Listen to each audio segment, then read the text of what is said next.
My in-laws brought a young and attractive stay-in maid into our home despite my objections. Part 1.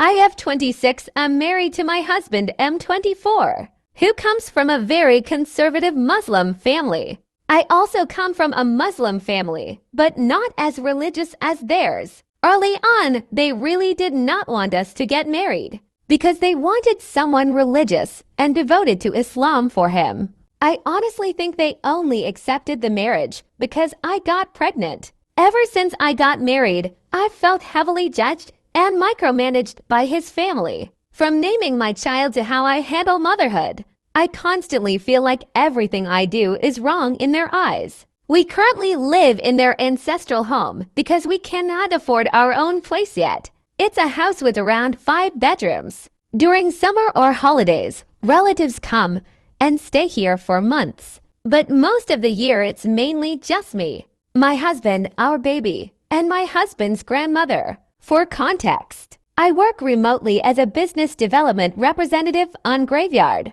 shift 8 p.m. to 5 a.m. Philippine time.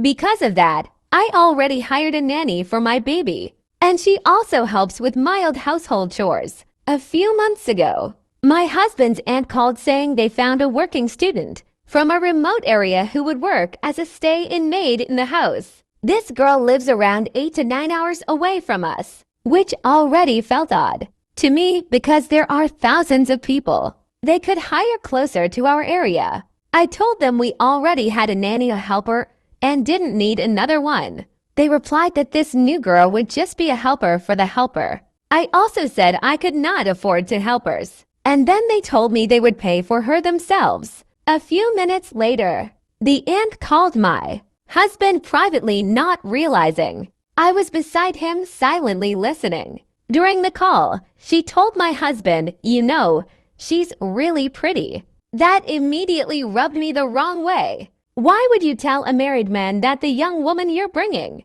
into his home is really pretty? Maybe some people won't find that weird, but I personally found it distasteful. Follow for part 2.